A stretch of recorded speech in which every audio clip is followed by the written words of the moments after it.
YouTube channel. I am Henry Kruger. Alongside me is Quinn Carey. Gonzaga notches a 9-point win, but it was a dogfight. The Zags really struggled to put the Owls away. You saw Graham Ike pick up a flagrant one late in the game. Mario St. Superi fouled out.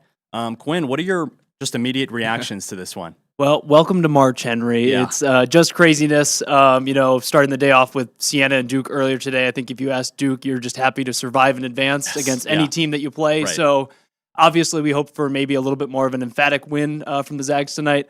But again, all you can ask for in March is to survive and advance. So have a lot of work to do going in against a very talented Texas Longhorns team here in the next round.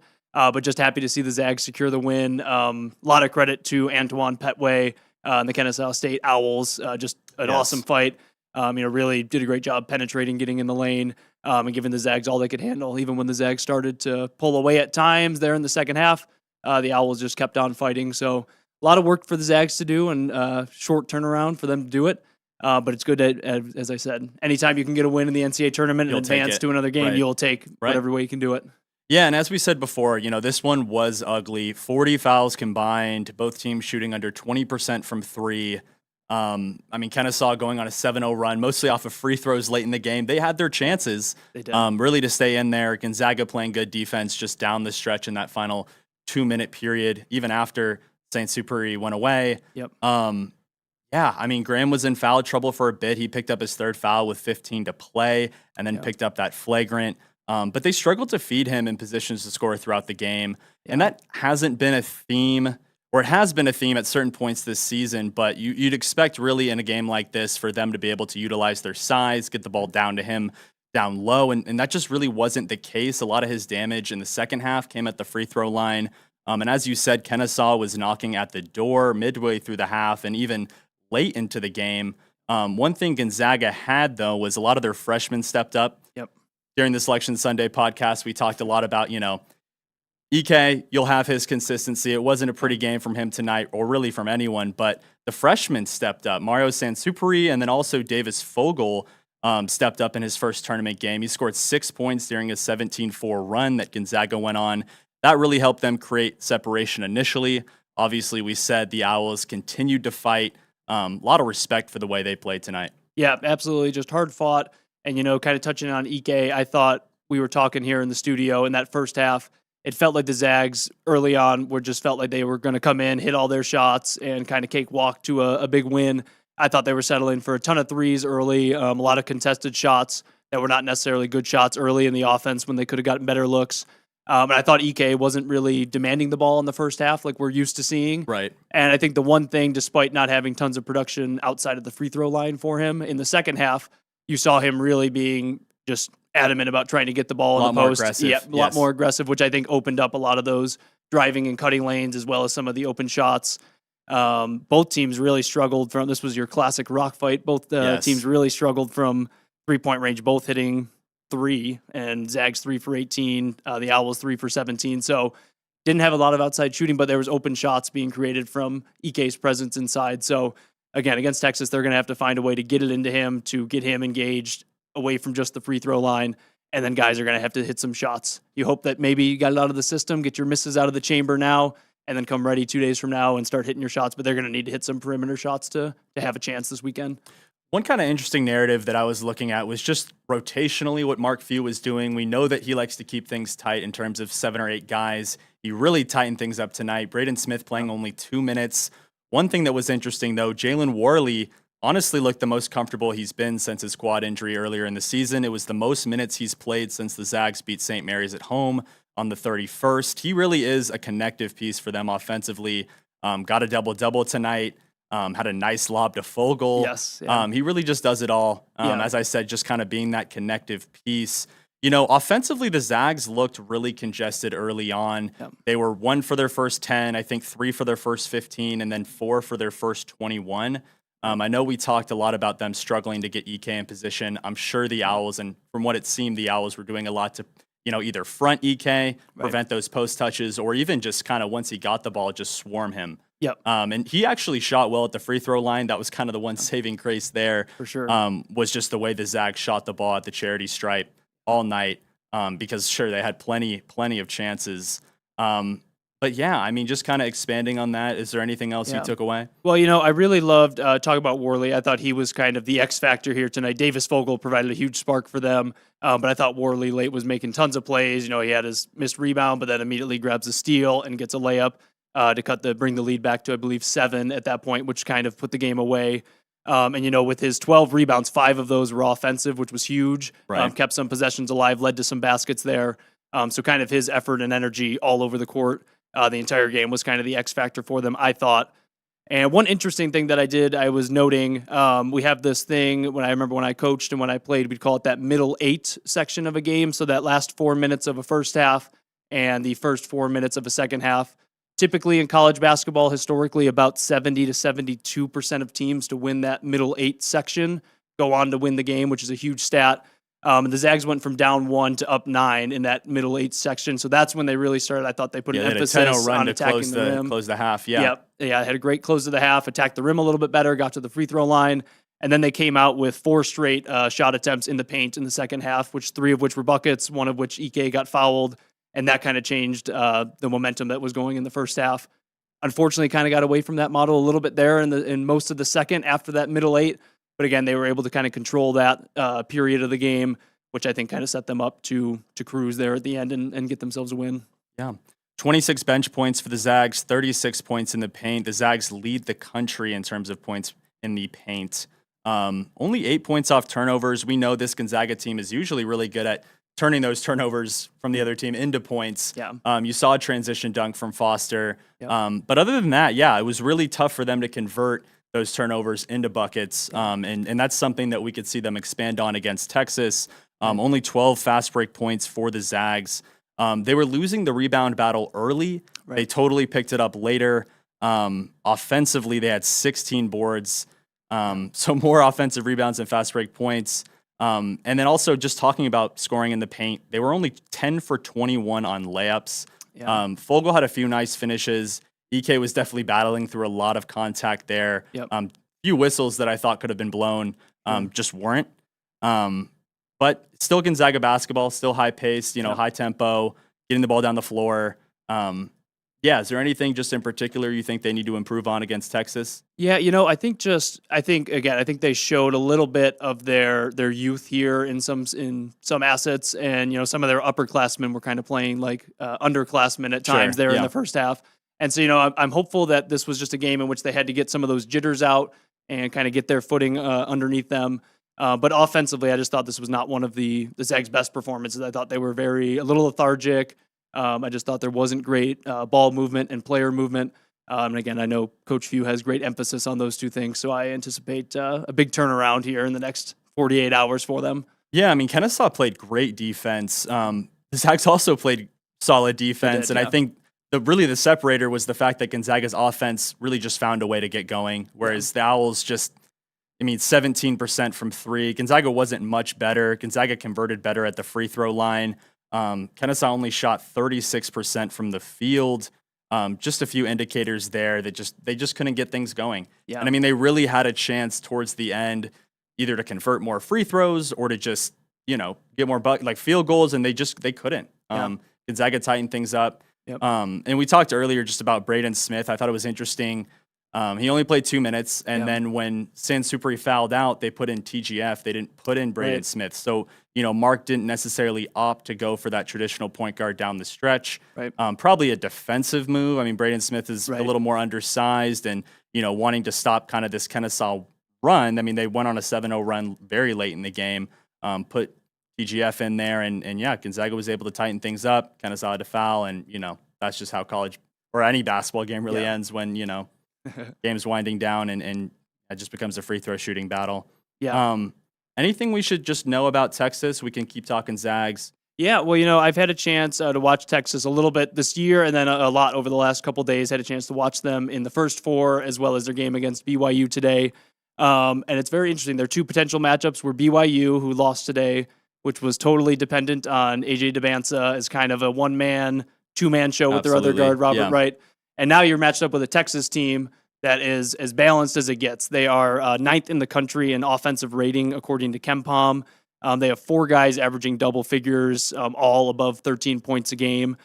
So the Zags have really got to come ready to defend. I think bringing that same defensive intensity that they had tonight will really help them. They're going to need to be locked in defensively. They're going to need to know where all guys are at all times. They're not a prolific three-point shooting team, but everyone on their team, minus their center, can shoot the three. Starting with Dylan Swain, their leading scorer, who's averaging about 18 points a game and 7.5 rebounds on 54% shooting. Super gifted, 3-level scorer. He's on NBA draft prospect boards. He's projected to be a top 15 pick here this spring. So great player in Swain. And then they have the big guy who was dynamite today, scored 23 points, had 16 rebounds. Yep. Really struggled from the free throw line today, went 3 for 11 despite being a 70% three-point shooter. But he was really the big difference in this game with those 16 boards and 23 points. Was just dominant. So that's going to be a matchup to watch between him and Ike. I think one of the emphasis for the Zags is to get Ike involved, really get him the ball, and try to get, if I can say it correct, Vokatitis is the big guy's name there on Texas. Got to try to get him kind of gassed so that he can't be a factor offensively, and then need to look to try to get him in foul trouble, get him out of the game if they can for some stretches.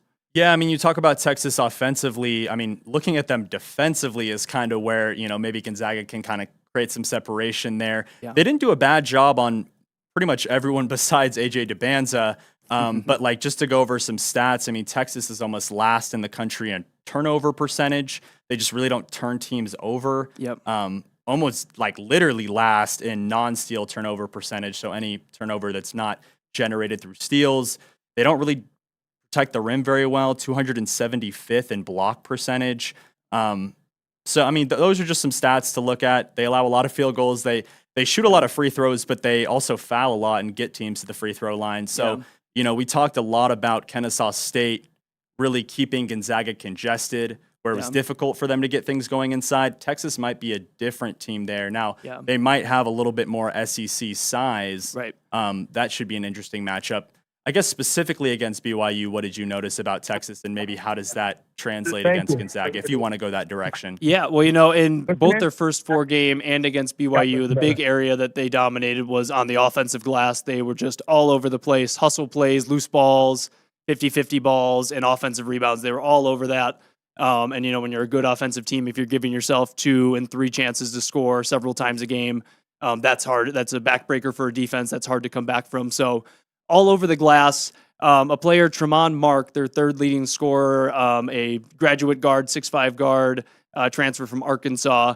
He was the one in the first 4, hit the game-winning shot with about 2 seconds left. Yeah, where their assistant coach ran on the floor and got assistant cussed out coach by Sean almost Miller. Cost them the game. Right, there almost got a technical. Yeah, which I think refs are probably going to be paying attention to. So Zags and any other teams, if you win a close game, assistant coaches, players, stay on the bench. But also props to the ref for not calling that and just changing the tide of a season based off of an assistant coach's mistake. Yeah, but, 100%. Yeah. Awesome. Oh, we have Noah Bolter calling in from Portland. Our producer Carson is bringing that up right now.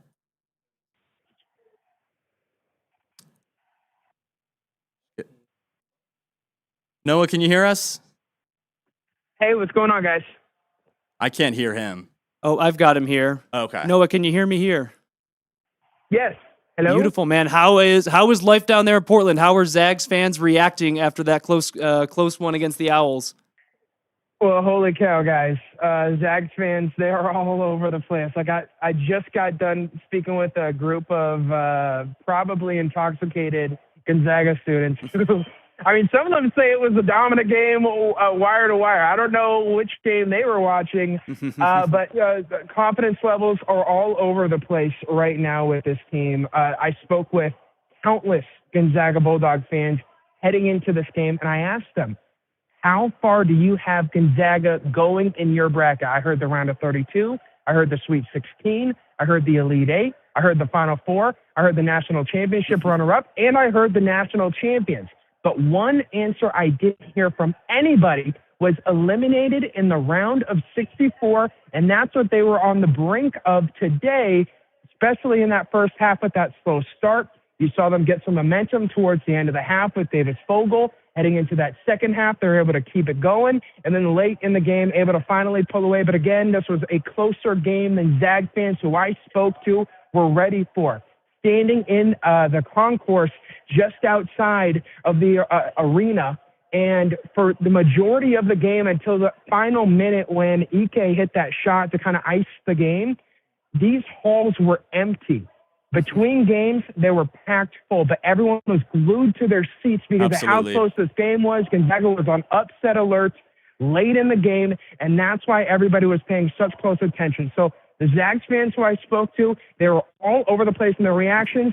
Some of them tell me they were disappointed with how the team showed up.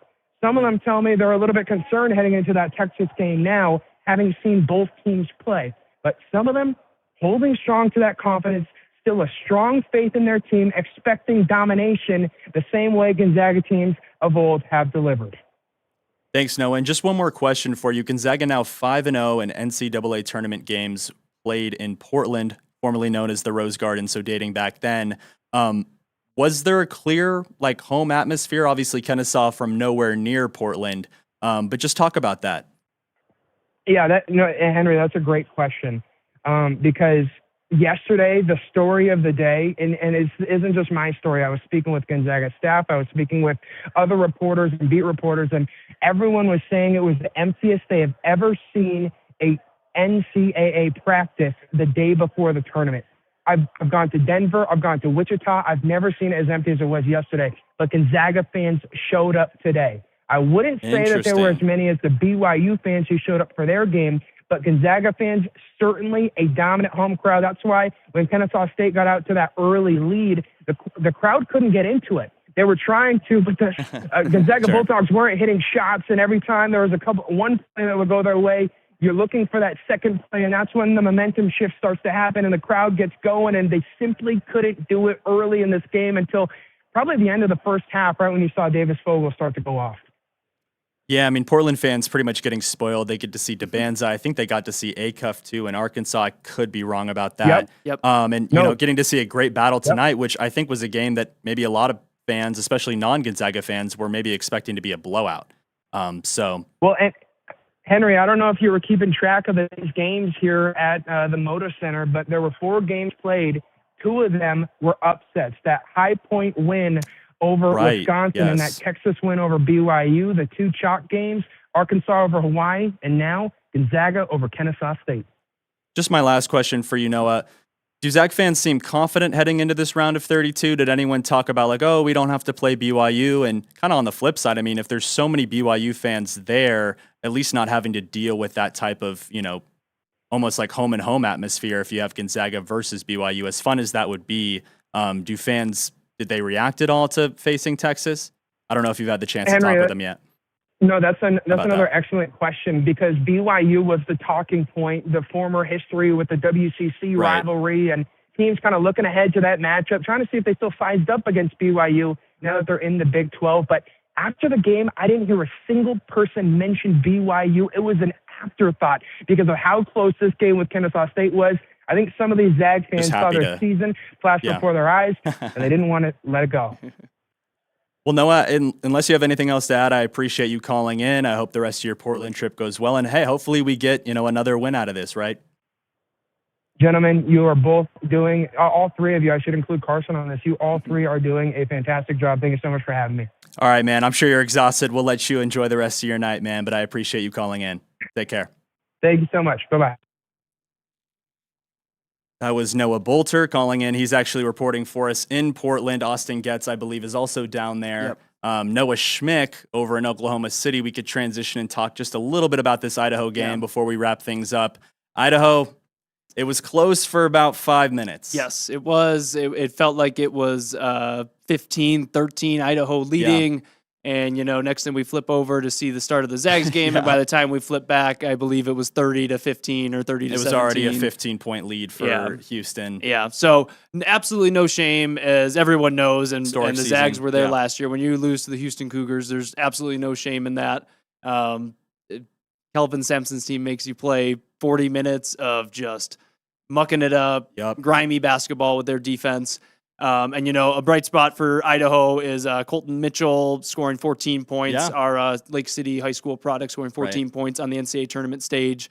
And a great season for the Vandals. First time in the NCAA tournament since 1990. So to get back for that program, to get over that hump, win the Big Sky tournament, is a huge deal. Lots of positive momentum going for that program going forward here. Just a tough matchup and a tough day here tonight for them down in Oklahoma.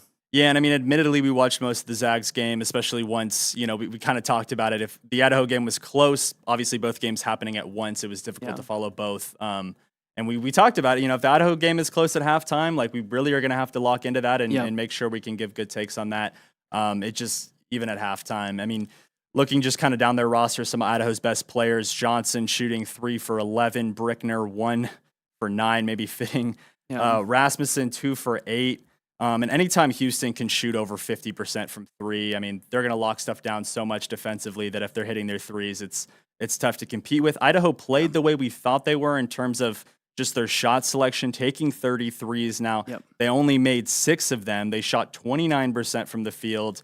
Couldn't even really capitalize at the line where they only shot 60%. They lost the rebounding battle 47-32. So at least with the game itself, not a ton of bright spots. I know you mentioned Mitchell and a few others. But again, you have to stay positive. It's been a great season, and maybe Vandal fans who are down in Oklahoma can watch the women's game coming up. But can head over to Norman, Oklahoma tomorrow to go watch the women play there against the Sooners. Again, make it a 2-for-1 trip. Right. And we talked on Selection Sunday about the style that Idaho would play, and they, like you said, shot 33 points and 56 field goal attempts, so over half their shots were from 3. Again, when you're playing that Houston Cougars defense, it's just hard to get good looks.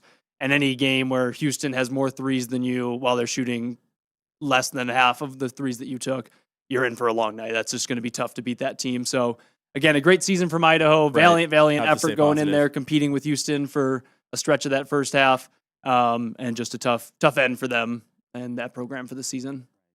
But like you said, I mean, staying positive and looking ahead, Gonzaga obviously continues forward. I'm not sure yet if it's been announced when Gonzaga will play Texas. I know it should be Saturday. We don't know the time yet. Quinn and I will be back, hopefully with former Zag Zach Gourde, live here on SWX's YouTube page. But I think for now, it'd be a good time to wrap it up. Thank you, everyone who joined us. This is something new, a post-game podcast after a Gonzaga game. We'd hope to do more of these in the future. Yes. And as long as Gonzaga's in the tournament, we will be here covering the game, breaking it all down. But thank you for joining us.